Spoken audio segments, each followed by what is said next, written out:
I'm talking about technology.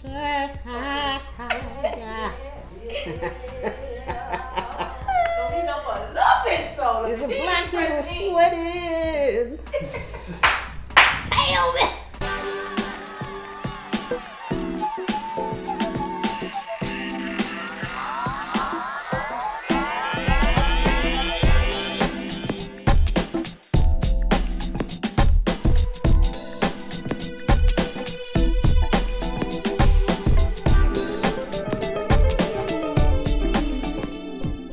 Hello, I'm Aphrodite. Welcome to another episode of Small Talk with Lila Hart, the beautiful Lila Hart. On this episode, I'm so excited because we have Kill Tony's Queen of Comedy, Aphrodite, in the house. Hi.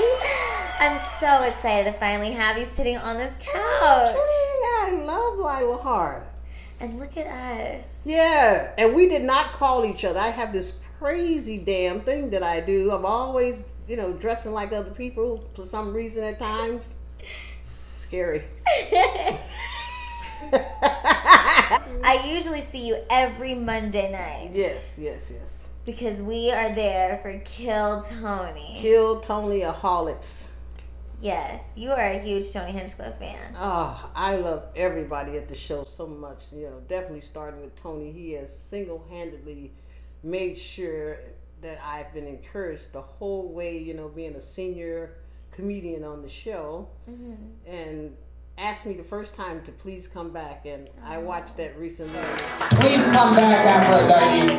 Don't let that be the last Aphrodite. There she goes. Please don't fall down those stairs. Thank you so much, and I love the people watching the show. It's just meeting them on Monday nights and taking pictures with some of them and telling me how they love the show. And of course, you guys, Lila. I look forward to seeing you guys every Monday. All the comedians. I love you guys. And we love you. Aphrodite is you are such a huge part of Kill Tony, and you have many of your own fans. You always sing on Kill Tony at the end after your set. I'm definitely, loving being able to bring that to the show at times, mm-hmm. And it's just the way people touch my heart. I just freestyle something right there on the spot, No, why don't you give these people another 10-second example of what your singing is like? Just get into it. There you go, Aphrodite. Oh, hey, we're working real hard on the loving, baby. Oh, it's gonna be real good tonight with you. Oh, yeah. Come on, darling, give it to me right now. Oh, yeah. Come on now. It's good enough.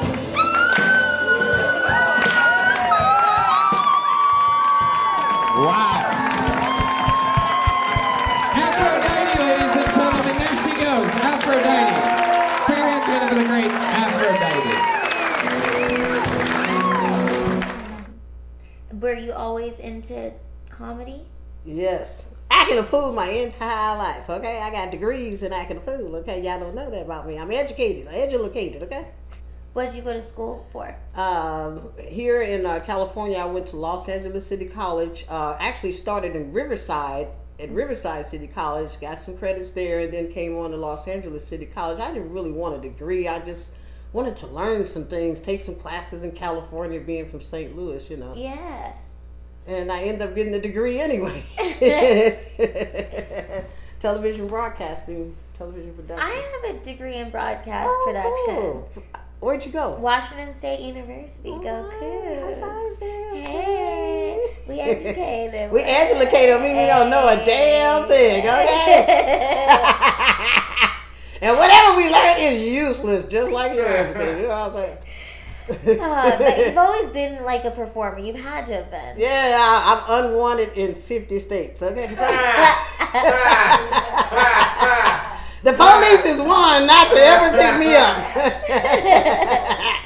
I talk too damn much, that's why. You don't put people in 60s in the back of the car, okay? They'll tell you every damn thing about their life. You be like, let me just drop this fool off somewhere. And you are going to be 63. 63 is blowing my mind, you know? I love that. Yeah, I get by with all kind of shit now. I love that. You know, as soon as they hear them numbers, they go, "Oh, she's fucking crazy. Leave her alone." You know. How do you feel about life now in your 60s? Oh, I'm just fucking hot and sexy. That's how I'm feeling about it. You know, I'm about to wipe the young honeys out. Okay. Yes. No, I'm pretty cool. I would probably look wilder than I actually am. That depends on who I'm looking at the time. You know what I'm saying? I take the 18th Amendment. Okay. What advice would you give to people out there who are struggling to find out what their passions are? Well, I just said before we got rolling here that the best gift I think you can give yourself is learning how not to give a fuck about what people think. That is so important because people will talk you out of your dreams. They will talk you out of doing everything you ever wanted to do. If you listen to them more than a second, you're on your way to being totally bored with life. So you have to fight sometimes. I had to fight for you guys to meet me because I used to have to use a walker because I had surgery because my bones had deteriorated in both hips. I had to go through 2 surgeries. I could have died in both of them, you know. But I wanted to walk again. And you are walking. I'm shaking my ass, okay? And as y'all Kill Tony fans know, I got a lot of real estate back there, okay? Yeah, you do. Aphrodite!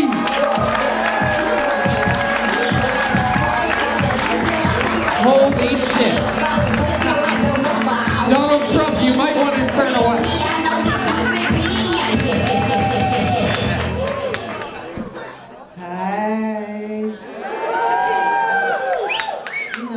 I want to congratulate you on your 200th episode. This is what I'm going to talk about is that, you know, God is really wrong. God is wrong. Everybody says God is good, but God is wrong. Let me tell you. Look at all this. I can't even get a job. Nobody thinks I can type. They look at my chest and they look at my ass and they go, next. Nobody believes it. You know, I saw this one lady, she ran up here and when her name got called, I can't run upstairs, my ass will pull me right back down. You know, I treasure things like that. When I see people run, I go, oh God, look at that. You know, any chance that I can do that, the world will probably stop and everybody will fall in the same hole with me with the big ass and everything. Ladies, don't go get the big ass. You don't know the problems that you're going to have. I can't go anywhere. I'm 61 years old and people are running up goosing my ass. It's the last thing I thought would happen when I'm 61, almost 62 years old. People come up and go, is that real? What the fuck do they think it is? How many black women do you see running around here like that? Fuck yeah, Aphrodite, ladies and gentlemen.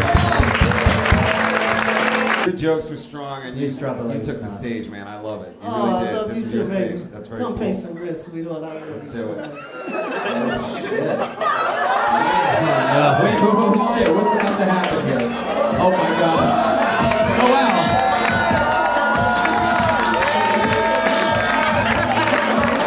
And that is something I do like to talk about. Don't they? It's real too, okay? But you love it, Aphrodite. Oh, yes. I have nothing I can do. You know, I'm not going to have it surgically removed or nothing, you know. I just have to figure out how not to be knocking over little kids and old people, you know, shit.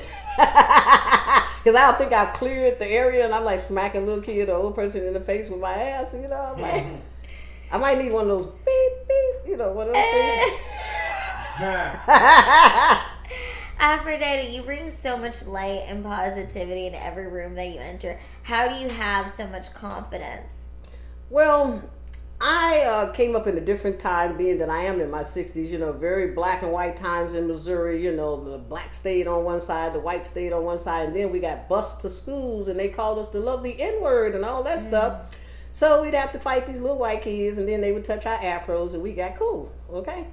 But I learned then that I was the different kind, the unaccepted one, and people don't expect you to be intelligent because all these stupid rumors they passed around due to racism and what have you. So I'm like, that's never going to be true about me. I made sure that I did things, you know, that kept me out of trouble, basically, you know. It wasn't a trouble-free life, but it kept me out of a whole lot of stuff, you know, that prepared me to enjoy the things that I'm doing now. You know, I'm blessed to be here, really. So it's magical. It's magical. Every time I feel like I've graduated from college or something, earning my comedy degree. Yeah. On Kill Tony. Yes, you have. You're really killing it. And I feel like not only that, like you're so funny, but you're really inspiring and uplifting to a lot of the other comedians. You're very encouraging to everybody that was, that's there every week. You were just sharing a story with us about that earlier. Yes, I like to, encourage people because, again, they probably hear a lot of crap from family members, so-called friends, and as soon as you tell them you want to do something, it seems like they can't wait to tell you how you cannot do it, Mm-hmm. And so I at least want to be, helpful to people in my lifetime, And you don't always have to have a lot of money to say something that'll last people for a lifetime. Right. That is so beautiful. Yeah, I've actually had somebody come up to me at one point and say, hey, I heard you talking to somebody on the bus and you didn't know, but I needed to hear that day, and I'm doing so much better. And I'm like, oh my God, It's because you spoke up and you spoke what your heart was speaking for you to say. If you can't say something to help somebody, just shut the hell up. Absolutely. So you recently were the surprise guest on a Kill Tony that was away from the Comedy Store. Can you tell us a little bit about that? Oh my goodness, I had to keep quiet about that for like over a month. Mm-hmm. Tony let me know he's gonna bring me up there, and I'm like, oh my God, I've really done it now. In San Francisco? San Francisco. And I didn't know if he really thought I was going to show up or not, but I not only showed up, I was there early.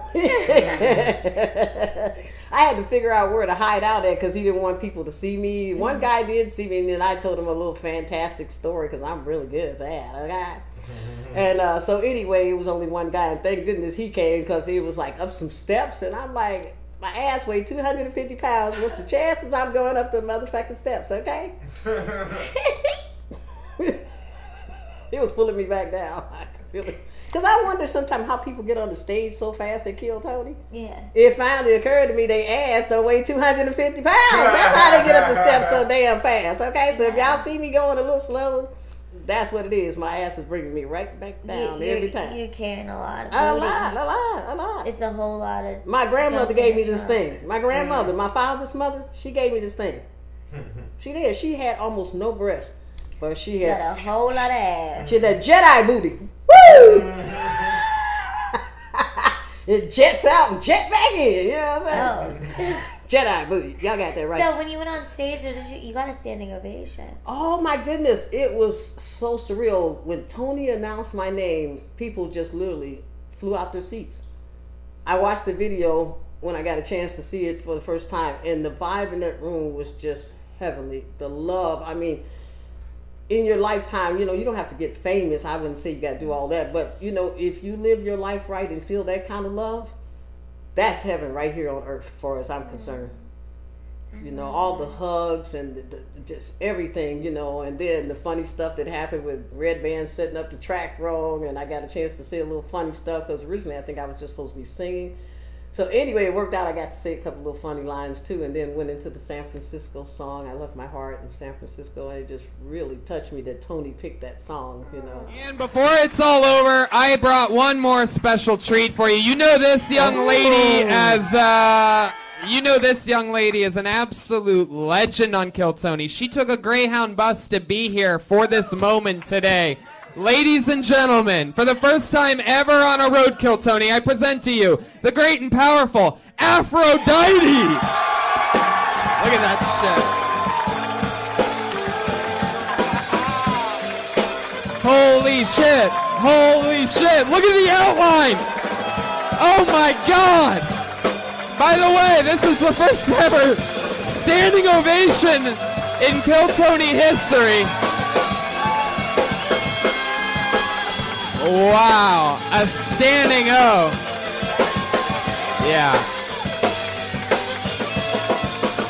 Here she is, Aphrodite, ladies and gentlemen.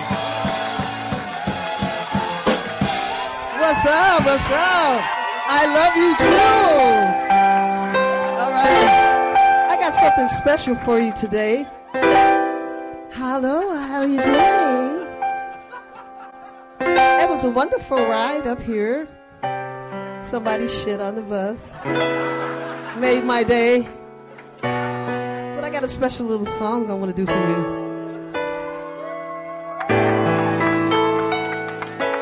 Yeah. You feeling good?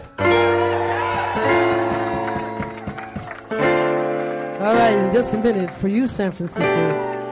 Yeah, these are real titties, by the way. And my booty says hello, hello, hello, hello, hello, hello, hello. That's all real, too. Right there, my heart. Oh, yeah, yeah. In San Francisco. It's Aphrodite, San Francisco. Come on. Here. Oh, yeah, yeah. Baby, it calls to me. Hey, yeah, baby. To those little cable cars. Yeah, yeah. Climb halfway to the stars. That morning fall, yeah. It might chill the air. I don't fucking care. My love waits here, yeah, in San Francisco, yeah, above the blue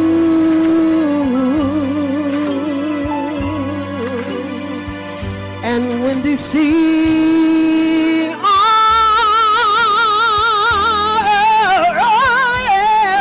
When I come home to all of you, oh my San Francisco. Yes, it was just beautiful. People stayed afterwards and took pictures and gave hugs. And I mean, like I said, turning 63 years old, for me to be doing this, it's a party, it's a blast. And I truly love everybody, starting with Mr. Tony Hinchcliffe. This has been an incredible journey, and it seems like you truly enjoy every moment of it. If you don't in this life, unfortunately, if you don't, if you can and you don't, you'll probably be sorry. You know, I tell everybody, don't be sorry. Live your life. Do what you always wanted to do while you still have the chance to do it. You know, because people talk about what's going to happen when we die. I tell them, holler at me, you know, when I cross over and you're over there already or whatever, you know. We'll figure out who told us the truth, you know. But right now is right the hell now. Yeah. Now. You know, people say, oh, you know, we're not promised tomorrow. I said, you know what? You're not promised to finish a fucking sentence. Mm-hmm. You know, we're right here live. We're not promised to finish this interview. Mm-hmm. Now, we're going to claim that we are. We're going to be here.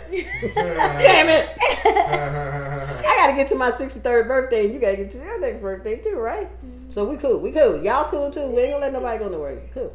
But anyway, it's real.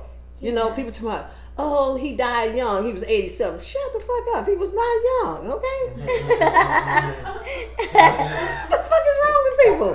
You know, babies come here stillborn. How about that? You know, babies come here, they die before their first birthday, and on and on and on. There's no safe age.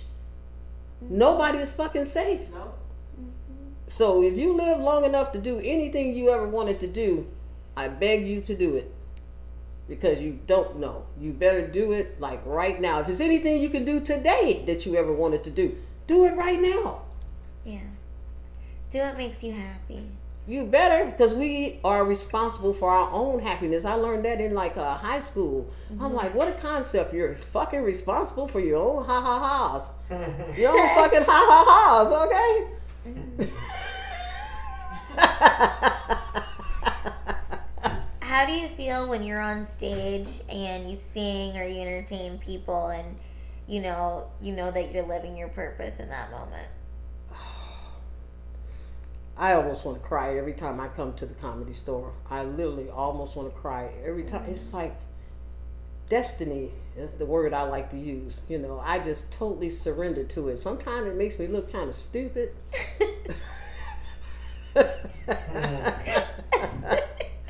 It does make me look a little stupid sometimes, okay?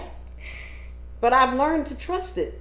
And it's never been wrong. It's even saved my life one time.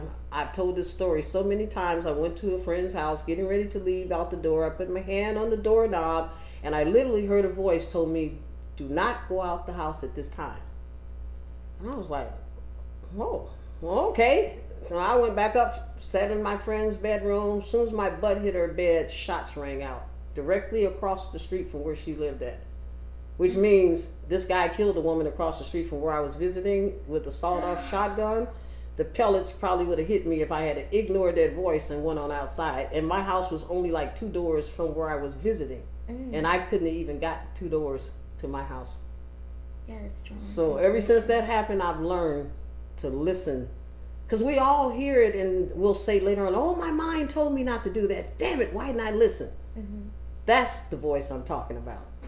All of us have something that talks to us, you know, leads us into something. You know, like my friend who was like a niece to me, I wanted to encourage her to do comedy. She basically hadn't got around to it yet, and then I ended up getting into it. I was like, wow. I mean, 22 years later, I challenged myself turning 40 to do stand-up. I didn't write anything down. I still don't write anything down. Because I figure you get up in your mind will just go blank anyway.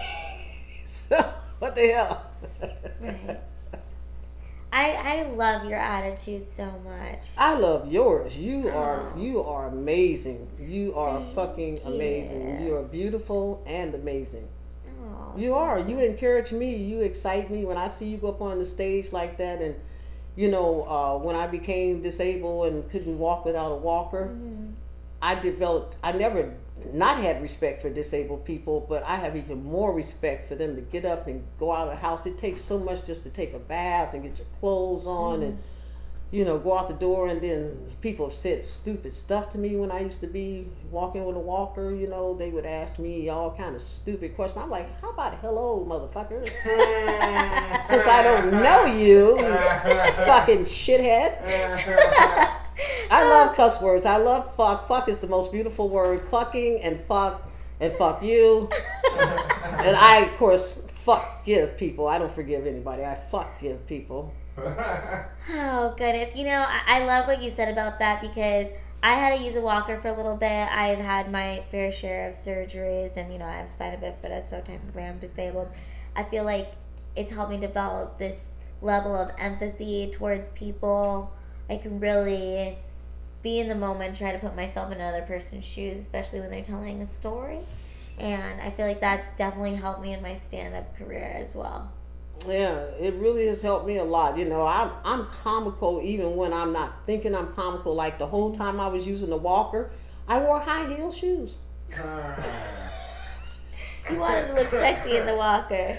I mean, for some reason, when I put those high heel shoes on, walking with the walker, it made me stand up straighter. And I felt like I was normal again, or something like that. But then my ass would be sticking out like that, you know? Yeah. Like a big fucking crescent moon or something. Or whatever.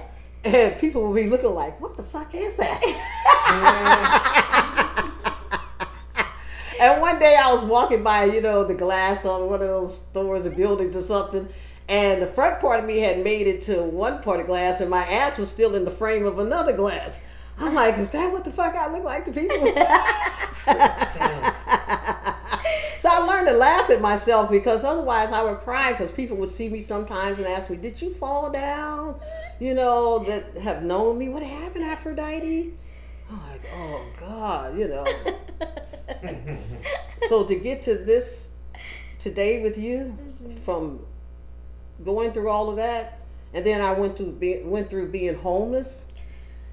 Yeah. Along with that, I stayed in the shelter part of the time, and I decided I wasn't going to be ashamed of anything. You know, I didn't care what people thought. I even decided to let them know I sing, and I sang for the people at the shelter. And oh yeah, it was really, excuse me, it was really surreal. I got to meet Verdine White, Maurice White's brother from Earth, Wind and Fire. He got to hear me sing at the shelter. What kind of stuff would you sing? I sang a Whitney Houston song. I'm trying to think, was it I Believe in You and Me? What's your favorite song to sing? Oh God, I don't have actually a favorite. Excuse me. I just am so in love with music. You know, I can't give you a favorite song. It's just got to give me that feeling. Can you sing something? Okay. Anything that you want.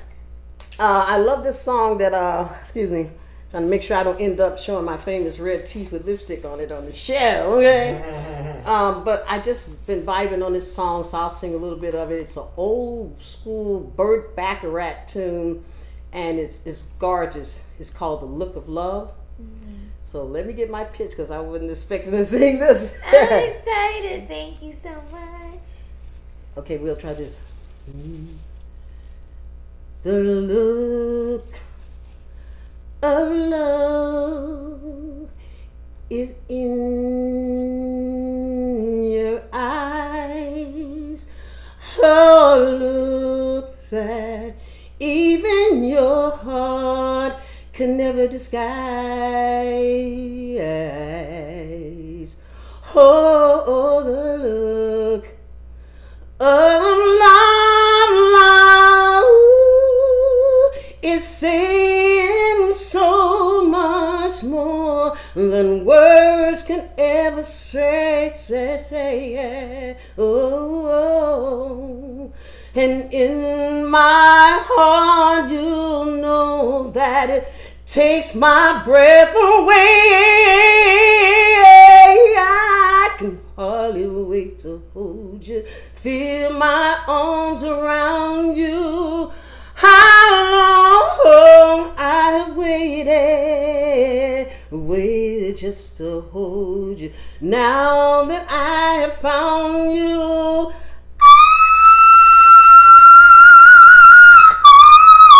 don't you go. Oh, baby, baby, baby, don't you go now. Oh, don't you go.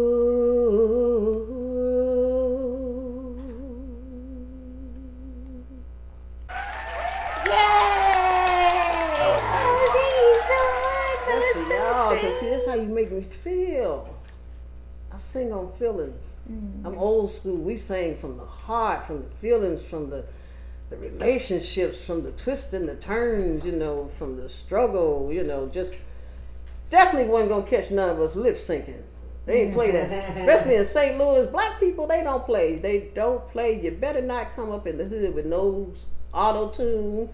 No lipstick, no, I'm trying to say lipstick, I'm thinking lipstick, no lip syncing, I'm trying to say lip syncing, okay, you young people, the lip syncing motherfuckers of the world, okay? But anyway, not all of y'all, some of y'all really beautiful can sing, okay? But anyway, it was truthful, the feelings, passion, so like Aretha Franklin, the doom, doom, doom, doom, doom, ain't no way for me to love you if you won't let me. Yeah. It ain't no way for me to love you, baby. If you want, let me be.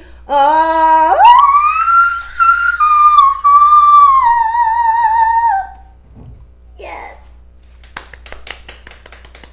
She had a beautiful lady in the background that did that last run that I did, and I used to hear those sounds, and then eventually Minnie Riperton, and I'm like, I didn't know the human voice could do that. I heard opera singers.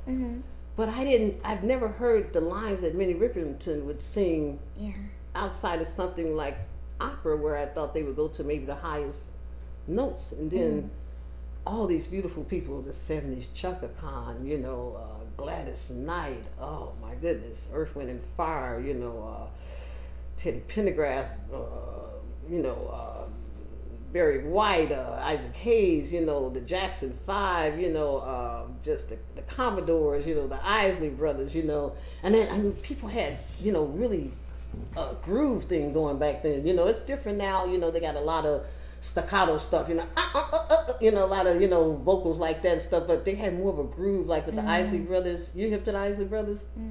Oh my God, I got to give you an assignment. You got to look at the Isley Brothers. By like the Ronettes or any of those girl groups of the 50s? Oh, not really. I heard of the Ronettes, but that was really like a little bit before my time. It was more like the Supremes, God, what's the other girl group? I'm trying to think of the Emotions, people like that. I was more into like that.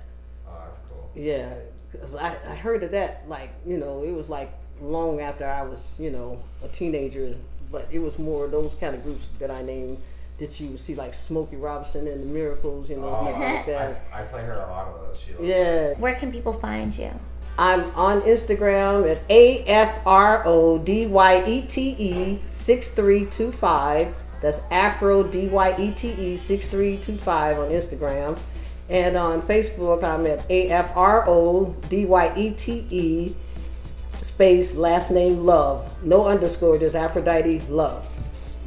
Okay, great. Yeah, and I'm on Twitter at Aphrodite Love. And you're at the Comedy Store every Monday night. Yes, as long as I told Tony, there. as long as I don't have a job on Monday, I'm going to come because it's like a beautiful class. And again, I love seeing you there. I always smile when I see Lila because she is so beautiful. She comes there with such a beautiful spirit. You're one of the beautiful ones that I really adored over there. Well, I am so grateful to finally have you on Small Talk, all about Aphrodite. Oh my God. I'm sweating. I'm melting. What is wrong with that woman? I know you saying it. I'm telling my mama, all y'all. Okay, black people don't play. We tell our mama, y'all. Okay, we ain't playing. See you at Kill Tony. Hi. See ya.